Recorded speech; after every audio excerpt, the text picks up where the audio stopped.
भूतिया पेड़ story in Hindi. रौनकपुर नाम के एक शहर में राजा रौनक सिंह का राज हुआ करता था। वो हमेशा अपनी प्रजा के हित में कार्य किया करते थे। वहां की प्रजा बहुत खुश रहती थी। एक दिन गिद्ध आकाश में भूतिया पेड़ के बीज लेकर उड़ रहा था। जैसे ही गिद्ध रौनकपुर पहुंचा तो उसके मुंह से एकदम बीज रौनकपुर के बीचों बीच गिर गया।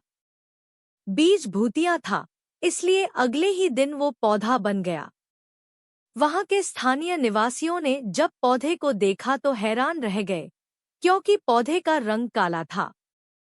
बाद में लोगों ने आपस में चर्चा की और यह समझा कि खेत में उगने वाला कोई घासपात या वनस्पति होगी। दूसरे दिन वो पौधा काफी बड़ा हो गया। लोगों को और ज्यादा दुविधा हुई कि एक ही दिन में ये पौधा इतना बड़ा कैसे हो गया। होते होते वो पौधा तीसरे दिन पेड़ बन गया। समय बिता और लोग भी तेजी से बढ़ने वाले पौधे के बारे में सोच कर परेशान हो रहे थे। वो इस मामले को राजा के पास लेकर गए।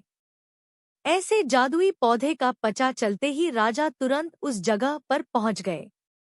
राजा को जैसे ही पता चला कि एक काले रंग का पौधा 3 दिन में पेड़ बना है, तो वो भी उस पेड़ को हैरानी से देखने लगे।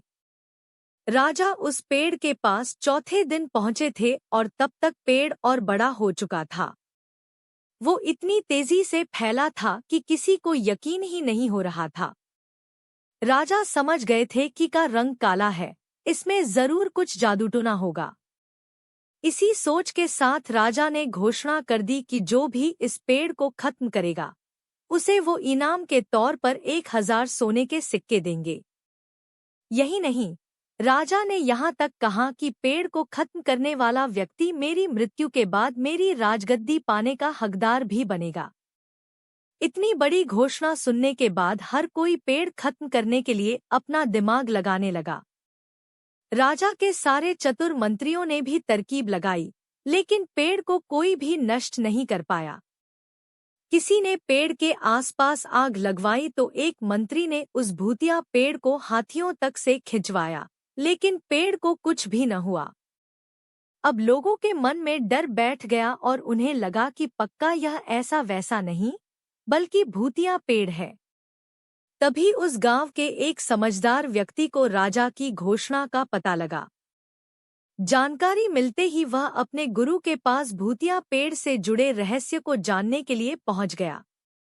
गुरु जी ने अपनी ध्यान की शक्ति को एकत्र करके देखा और उससे पूछा, क्या तुम पेड़ को खत्म करना चाहते हो? समझदार व्यक्ति ने जवाब दिया, हाँ गुरु जी। सब उससे परेशान हैं।